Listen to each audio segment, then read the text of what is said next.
1절로 16절, 제가 한 절, 여러분들이 한 절 이렇게 교독해 보겠습니다. 아닙니다. 합독하겠습니다. 죄송합니다. 합독하겠습니다. 다 시작. 제9시 기도 시간에 베드로와 요한이 성전에 올라갈새 나면서 못 걷게 된 이를 사람들이 메고 오니 이는 성전에 들어가는 사람들에게 구걸하기 위하여 날마다 미문이라는 성전문에 두는 자라. 그가 베드로와 요한이 성전에 들어가려 함을 보고 구걸하거늘 베드로가 요한과 더불어 주목하여 이르되 우리를 보라 하니 그가 그들에게서 무엇을 얻을까 하여 바라보거늘 베드로가 이르되 은과 금은 내게 없거니와 내게 있는 이것을 내게 주노니 나사렛 예수 그리스도의 이름으로 일어나 걸으라 하고 오른손을 잡아 일으키니 발과 발목이 곧 힘을 얻고 뛰어서서 걸으며 그들과 함께 성전으로 들어가면서 걷기도 하고 뛰기도 하며 하나님을 찬송하니 모든 백성이 그 걷는 것과 하나님을 찬송함을 보고 그가 본래 성전 미문에 앉아 구걸하던 사람인 줄 알고 그에게 일어난 일로 인하여 심히 놀랍게 여기며 놀라니라. 나은 사람이 베드로와 요한을 붙잡으니 모든 백성이 크게 놀라며 달려나아가 솔로몬의 행각이라 불리우는 행각에 모이거늘 베드로가 이것을 보고 백성에게 말하되 이스라엘 사람들아 이 일을 왜 놀랍게 여기느냐. 우리 개인의 권능과 경건으로 이 사람을 걷게 한 것처럼 왜 우리를 주목하느냐. 아브라함과 이삭과 야곱의 하나님 곧 우리 조상의 하나님이 그의 종 예수를 영화롭게 하셨느니라.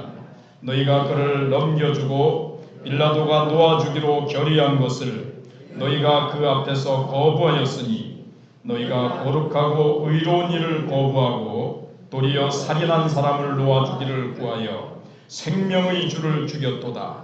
그러나 하나님이 죽은 자 가운데서 그를 살리셨으니 우리가 이 일의 증인이라.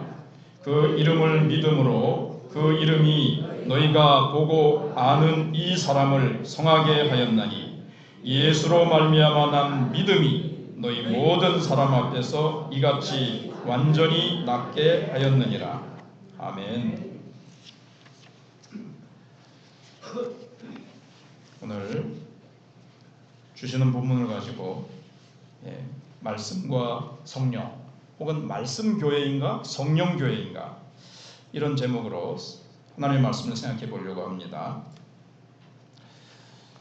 우리가 기도할 때에 어떤 기도는 응답이 되고 어떤 기도는 내가 구한 대로 되지 않고 응답이 안 되는 그런 경우가 있지요. 그리고 어떤 병을 위해서도 하나님 고쳐주세요. 혹은 치유 집회를 하는 이웃교회 가서 병 낫기를 위해서 이번에 내가 좀 눈을 나서 봐야 되겠다. 내가 허리가 아픈데 허리를 좀 나서 봐야 되겠다. 가서 집회에 참석합니다. 그리고 허리 아픈 사람 다 나오세요. 그래가지고 이제 나가서 강사 목사님이 막 기도를 하고 그러는데 어떤 사람은 막 나섰다고 그러고 간증을 하는데 나는 안 낫는 거예요. 나는 왜 안 낫지? 우리는 그럴 때 당혹해 하기도 합니다. 어떤 기도는 응답되고 누구는 낫고 누구는 낫지 않고 이런 현실 앞에서 우리가 당혹감을 느낀다는 겁니다.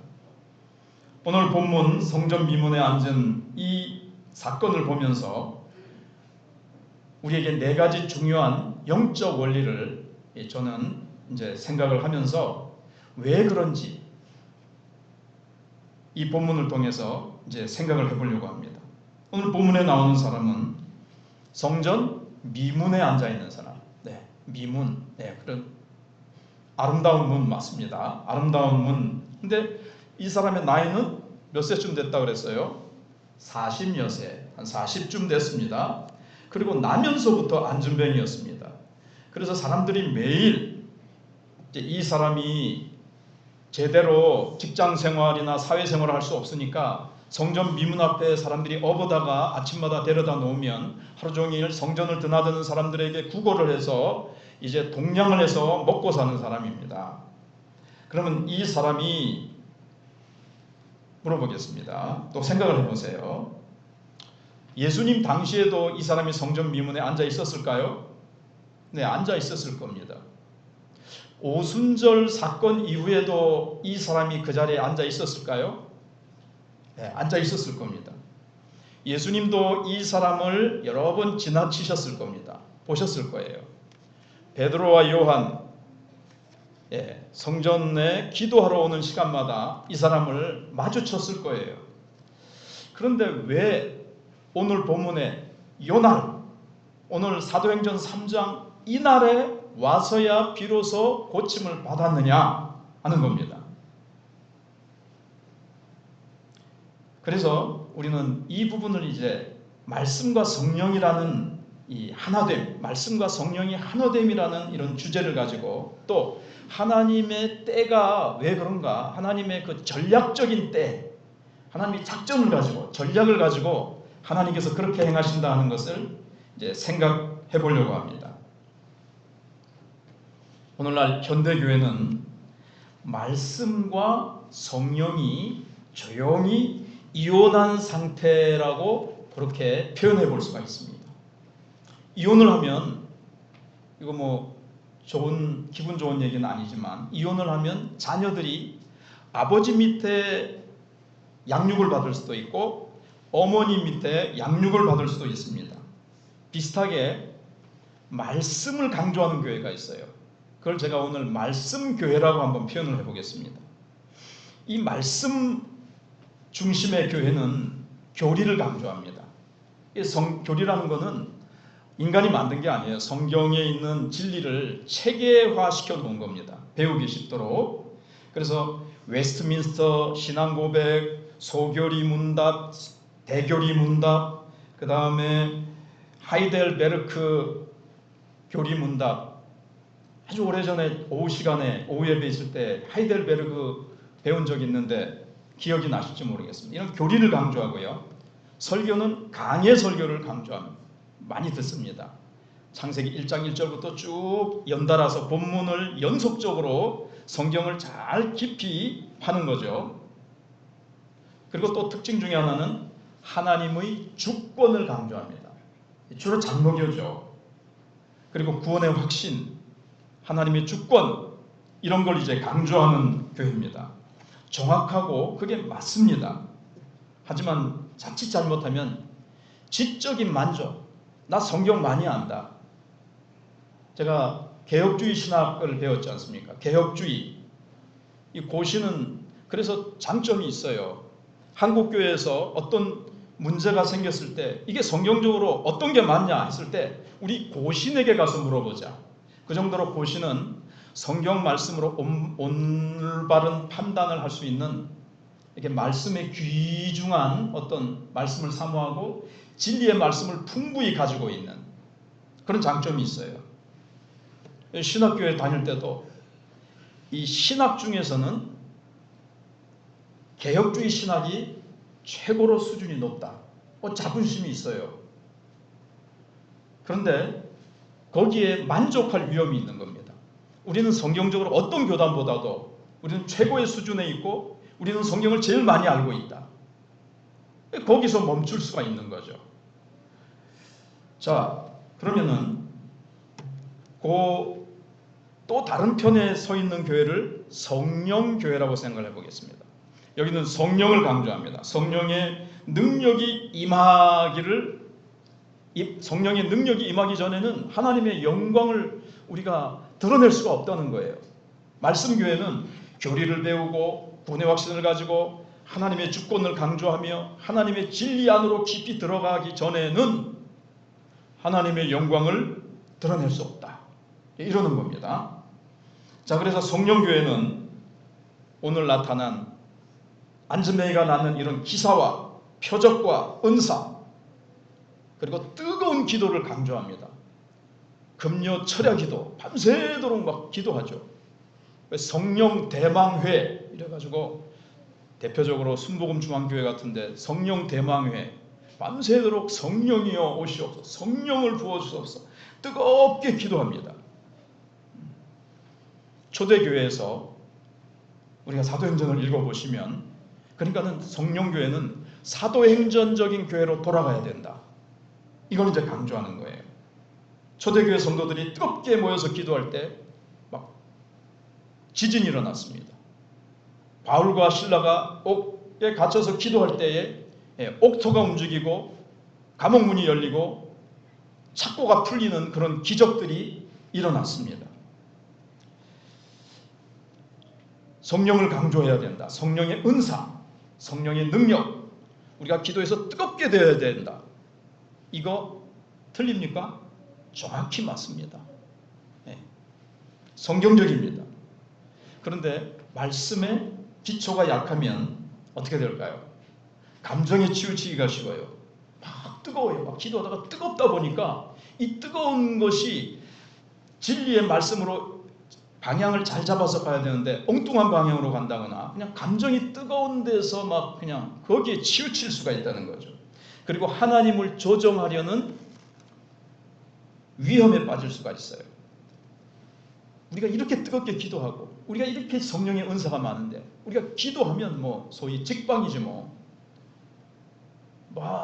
다 고칠 수 있는 것처럼, 내가 고칠 수 있는 것처럼 내가 기도하면, 왜냐하면 내가 하나님하고 하도 가까우니까 내가 고치는 건 아니라 할지라도 내가 하나님께 기도하면 하나님 다 고쳐주셔.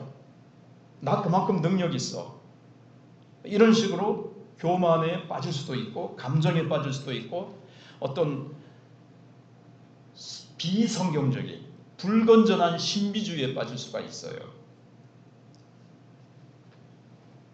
한국교회는 좀 이렇게 좀 갈라져 있었어요. 또 수요일 날도 제가 말씀드렸지만 사단이 이것을 둘이를 만나지 못하게. 근데 둘 다 정확한데 둘 다 결합을 하면 어떻게 되겠습니까? 근데 이 둘이는 서로 소리를 지릅니다. 말씀 너희들 그렇게 하는데 성령의 능력이 있냐? 너희들에게는 성령의 역사가 없다. 그럼 이쪽에 막 모욕을 당하는 것 같죠. 왜 우리에게 성령의 역사가 없어? 너희들 성령 받았어? 너희들 뜨겁게 기도하나? 기도 안 하니까 뭐 이렇게 얘기를 하고요. 말씀 쪽에서는 너희들은 뭐 뜨겁다고 뭐 그러는데 뭐 그런 거 다 사도시대 때 다 끝나버린 일인데 은사 중지론이죠.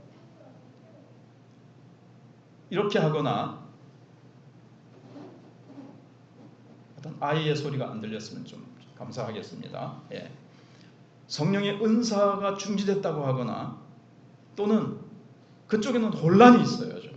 한국교회가 1907년도에 평양에서 대부흥운동이 일어났을 때 회개하면서 성령의 놀라운 역사가 일어나면서 은사도 어마어마하게 일어났습니다. 부어졌어요. 근데 거기서 뭐 성도들이 처음 성령의 은사를 받다 보니까 이게 뭔지도 잘 모르고 여기서 이제 막 질서가 어지럽혀지는 거예요. 대표적으로 고린도 교회는 성령의 은사가 많이 임했는데 교회가 어땠습니까? 어지러웠습니다. 분파가 나뉘어져 있었고 고린도전서 14장에 보시면 하나님은 어지러움의 하나님이 아니요 질서와 조화의 하나님이다. 이렇게 바울이 얘기하는 이유가 뭐겠습니까? 은사 받았는데 내 은사가 최고야. 네 은사가 아니다. 내 은사가 최고야. 교회 와서 은사를 자랑하려고 막 아무 데서나 아무 시간이나 막 방언을 말하고 저쪽에서는 또 뭐 예언 받았다고 그러고 나는 신유의 은사 받았다 그러고 이제 좀 질서가 이게 이제 막 어지러워지는 거예요. 교회 지도자 아래서 또 성령에 다 같이 조용히 겸손히 이게 이제 성령의 열매죠. 그러니까는 말씀 교회는 성령의 열매를 강조합니다. 성품이죠, 성품. 성령의 열매 9가지. 성령교회는 성령의 은사를 강조합니다. 은사는 잘 나타나요. 그걸 강조하고 그걸 추구하니까. 근데 성령의 열매, 예수님의 성품이 부족하단 말이에요. 그러니까 자기 은사를 가지고 자랑하고 이걸 가지고 좀 휘두르려고 그래요. 사람들 앞에서 자기가 인정받고 뭔가 내가 더 세고 내가 더 영적으로 고수다. 이걸 나타내려고 하는 경향이 있어요. 그래서 이쪽은 좀 혼란스러운 점이 있습니다. 그런데 그래서 서로 소리를 지르고 서로 배우려고 하지 않아요. 어느 것이 있어야 될까요? 오늘 우리에게 말씀이 있어야 됩니까? 성령이 있어야 됩니까? 둘 다 있어야 됩니다. 둘 다 필수적입니다. 근데 한쪽은 이거 붙잡고 이게 맞다는 거예요. 서로 배우고 서로 받아들이고 서로 하나가 됐을 때 오늘 본문과 같은 기적의 역사가 일어나는 겁니다. 오늘 본문에도 기사가 일어났습니다. 안전매가 일어났습니다. 사람들이 몰려왔습니다.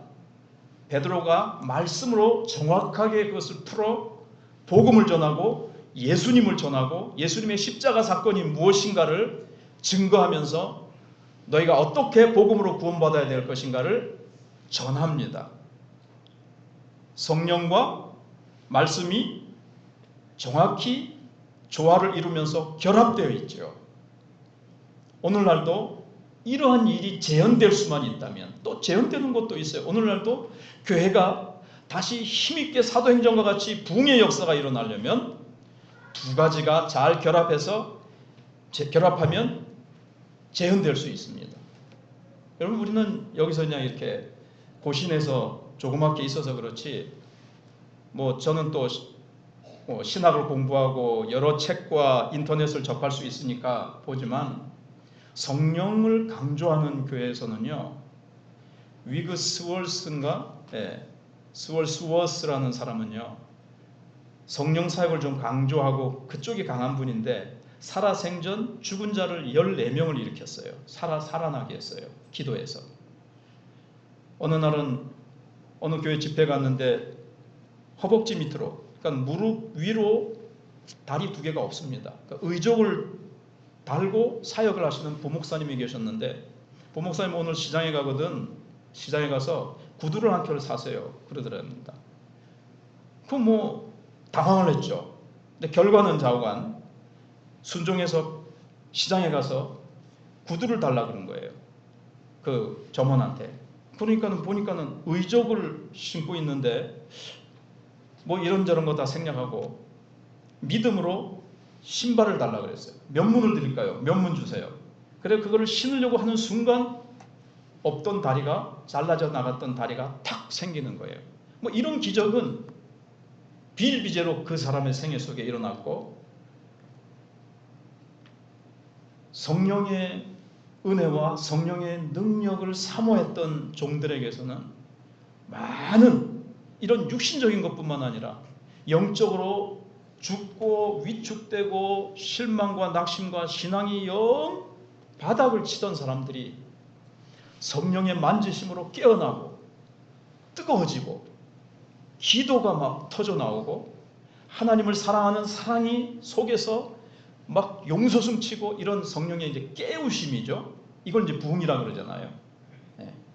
대각성 운동이라 그러잖아요. 대각성 운동. 숫자가 많아지는 것이 아니라 어떤 죽은 것과 같이 되고 침체된 교회를 성령께서는 두고 보시다가 확 깨우세요. 말씀은 참 깊이 있고 말씀은 있어요. 근데 정통교리 이러면서 그냥 지식에만 머무르는 거죠. 그런데 하나님께서는 성령을 어느 날 부으십니다. 성령을 부으세요.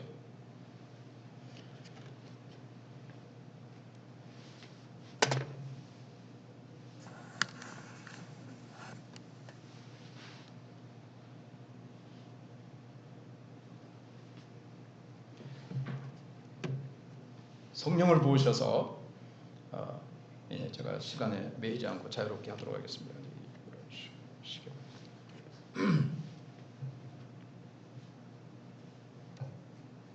말씀이 아주 중요하게 나가려는 순간 이런 대실수를 하다니. 그러니까 성령을 부으시는데 성령께서 교회를 그냥 내버려 두시지 않는 거죠. 다시 사도행전과 교회와 같이 뜨겁게 성령을 부으십니다.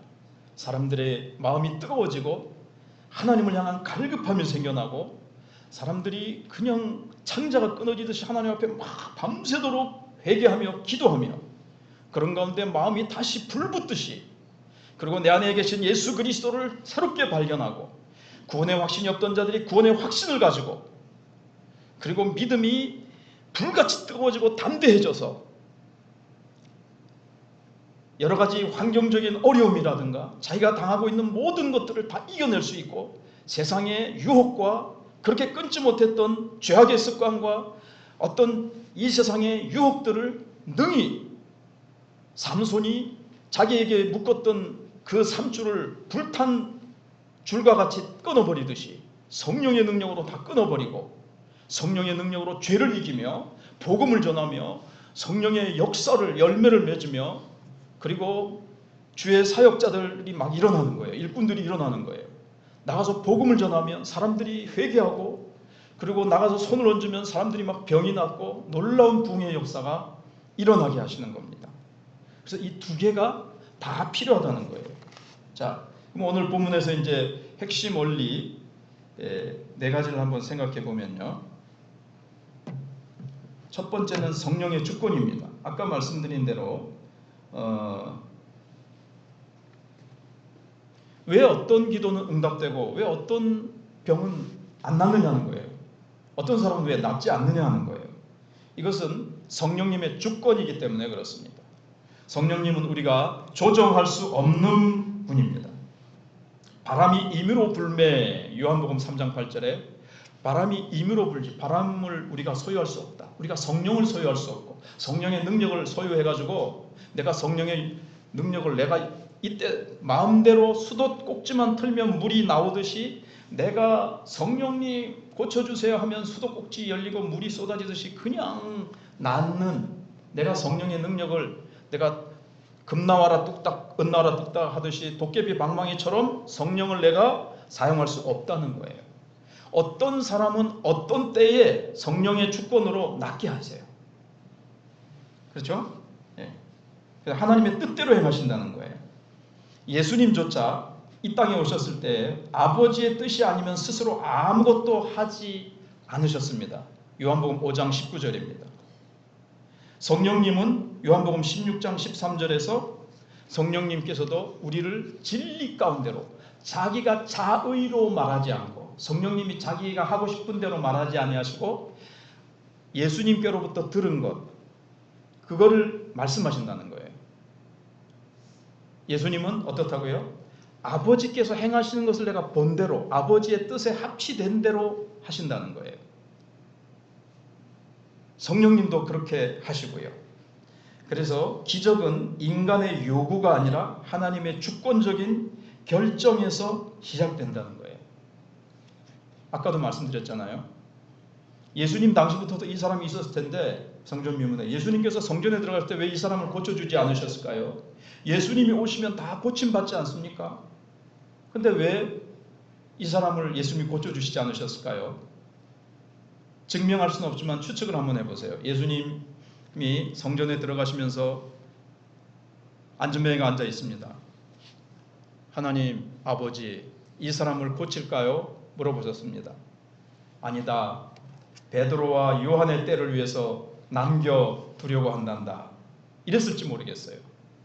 그리고 오순절 사건 이후에도 베드로와 요한이 기도 시간이 되면 계속 가면서 이 사람을 여러 번 봐주셨는데 왜 이 사람을 그 전에는 고쳐주지 않고 오늘 본문에 와서야 고쳐주게 됐느냐는 거예요.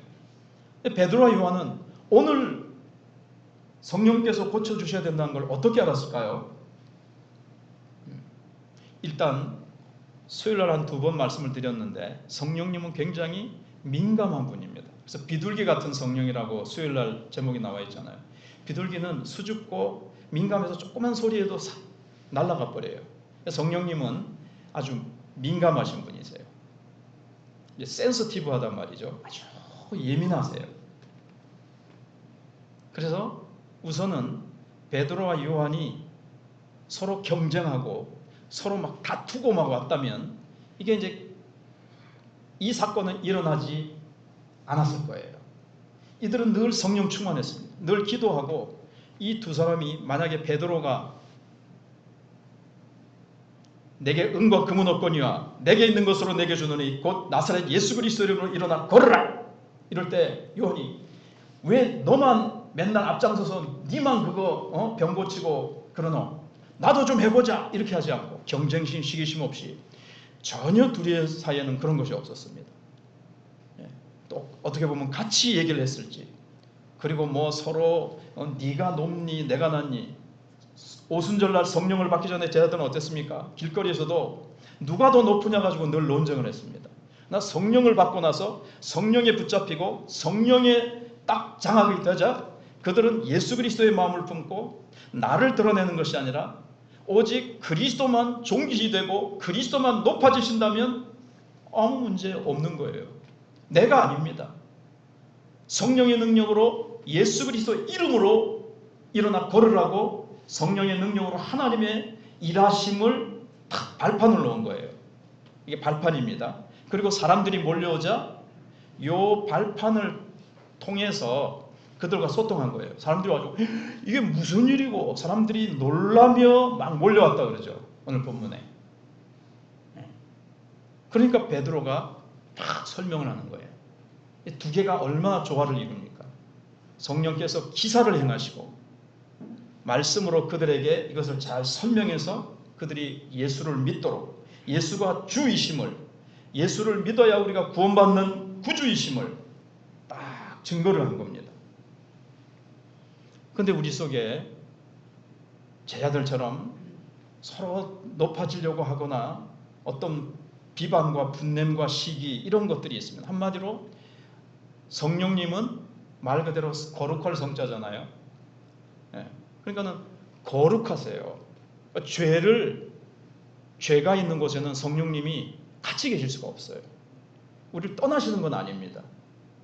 그래서 내가 막 썽을 내고 내가 이렇게 하나님의 말씀을 좀 어긋나게 하고 한마디로 또 내 힘으로 하려는 거거든요. 내 힘으로 하려고 그러면 성령님은 그 도우심을 거둬버리십니다. 네가 해봐. 성령님을 인정하지 않고 성령님의 인도하심을 구하지 않고 내가 내 힘으로 막 하려고 하면 성령님께서는 그래? 그러면 조용히 물러나세요. 아주 민감하신 분이시기 때문에 인격적인 분이세요. 내가 하려고 하는데 이놈의 자식아 네가 뭘 할 줄 알아? 나온나? 네 그러다가 실패한다. 내가 하고만 탁 제껴두고 성령님이 막 강제로 알아서 앞장서서 막 하시고 우리가 하려고 그러면 가만히 있으라니까 네 못한다 아이가가 아니고 우리가 인격적으로 성령님 저는 할 수 없습니다. 성령님 저는 파리 한 마리 고칠 수 없습니다. 성령님 역사해 주소서. 그러니까 이 두 사람은 늘 지금 성령 충만한 상태에 있는 거예요. 늘 기도하는 거예요. 기도 시간이 되면 기도 시간에 올라가서 기도하고 늘 성령에 충만했기 때문에 성령의 인도하심을 받아서 성령이 이 사람을 고치라고 하시는 어떤 사인이 있었던 거죠. 그건 구체적으로 나와 있지 않지만 그러니까 여러분 이렇게 살아보십시오. 성령님과 친밀하게 교통하는 교회라고 그랬습니다. 너무 재밌습니다. 친해지면 친해질수록 친구가요 어떻게 하죠? 점점 더 깊은 얘기, 더 다른 사람과 나누지 않는 은밀한 얘기까지 비밀까지 다 털어놓습니다. 부모에게도 말하지 않는 걸 친구들끼리는 싹싹싹싹 얘기하죠. 성령님께서 내 살아가는 삶 속에서 정말 깊은 것, 사소한 것, 작은 것 성령님께서 다 어떻게 알려주시는지 친밀하게 성령님께 자꾸 기도해보고 성령님께 대화를 자꾸 해보세요.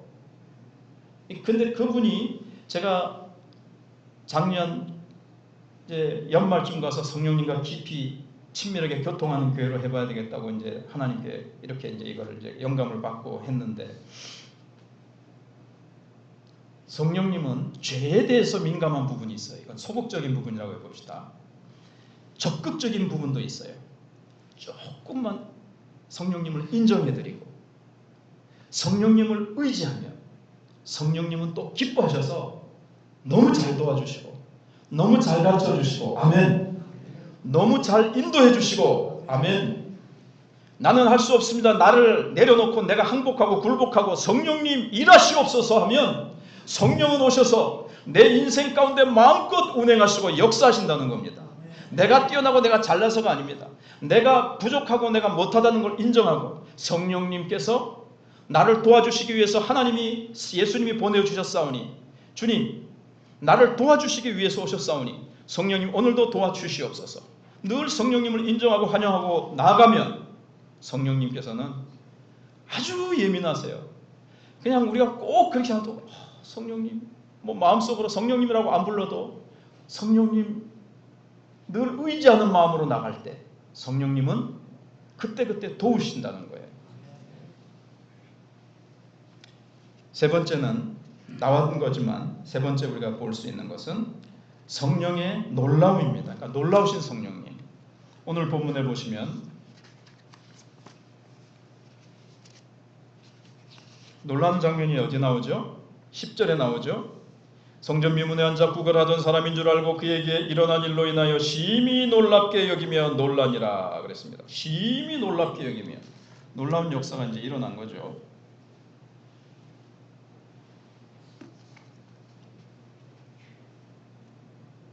근데 이제 사람들이 그러니까 막 몰려온 거예요. 하나님이 어떤 일을 위해서 하나님의 사건이 나타난 거죠. 하나님의 영광이 드러난 겁니다. 안전뱅이가 어떻게 일어날 수 있습니까? 나면서부터 그냥 예수 이름으로 명령했을 뿐인데, 그러니까는 하나님의 영광을 드러내기 위해서 하나님이 역사를 일으키신 겁니다. 예, 성령을 통해서. 예수님께서도 성령이 비둘기같이 오셔서 성령이 예수님께 머무시고, 예수님은 성령님을 근심하게 하거나 슬프게 하지 아니하시고 늘 아버지 하나님의 뜻대로 성령님을 기쁘시게 하는 일을 하셨기 때문에 예수님께서 사역하실 때 성령의 능력으로 사역하셨어요. 아십니까? 예수님도 인성을 입고 오셨기 때문에 성령의 능력으로 병을 고치시고 성령의 능력으로 말씀을 전하시고 성령의 능력으로 바람을 꾸짖어 잔잔케 하시는 기적을 행하신 겁니다. 성령의 능력으로. 그래서 성령님의 능력으로 사도들도 그렇게 한 거예요.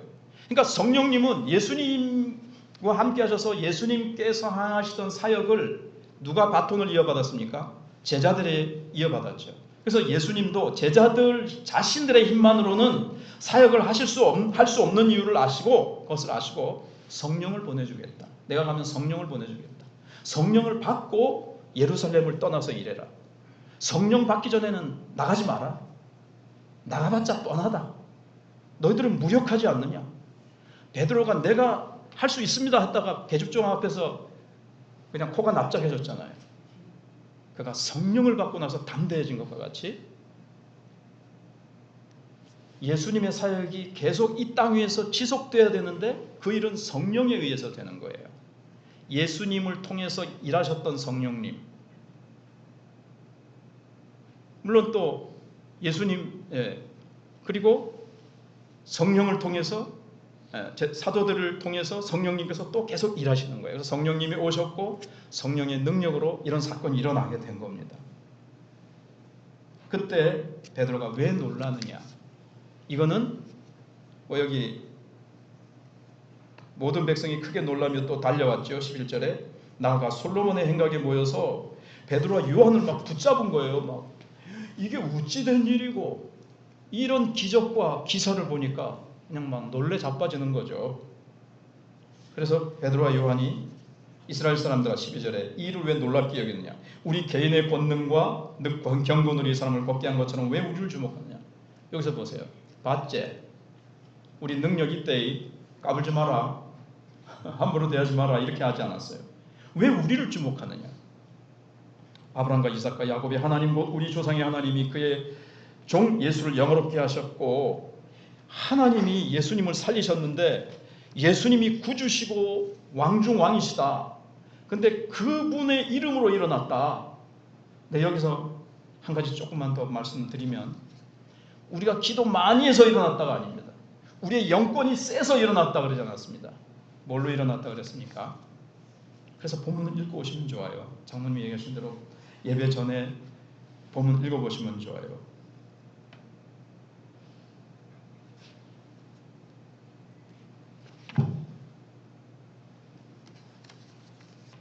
어떻게 일어났다고 그랬죠? 16절입니다. 그 이름을 믿음으로 그 이름이 너희가 보고하는 이 사람을 성하게 하였나니 예수로 말미암아 난 믿음이 너희 모든 사람 앞에서 이같이 완전히 낫게 하였느니라. 믿음으로 일어났다는 겁니다. 예수 이름에 권세가 있고 예수 이름, 내 이름으로 무엇을 구하면 내가 시행하리라.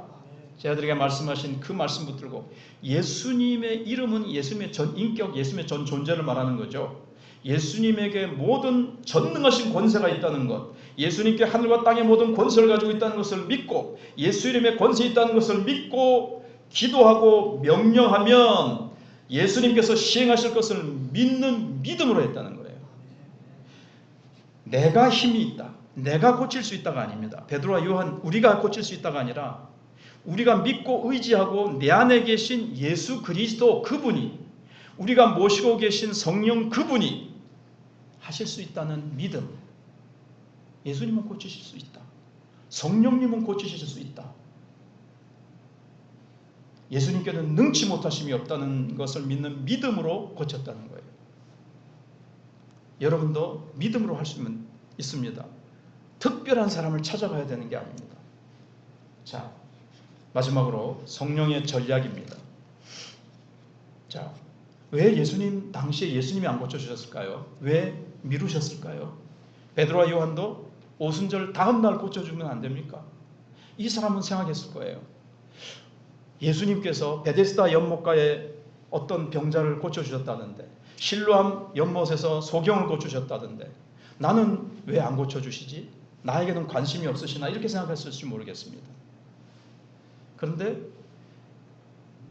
사도행전 4장을 읽어보시면 또 그 당시에 초대교회 성도들, 예루살렘 성도들은요, 뭘 받고 있었죠? 핍박을 받고 있었습니다. 이제 핍박이 곧 시작될 겁니다.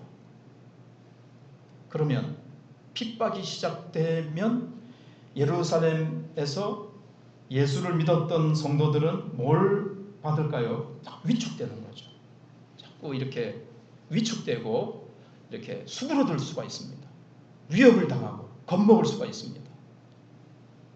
바로 이 시점에 하나님께서 이 사건이 탁 터져야 되는 거예요.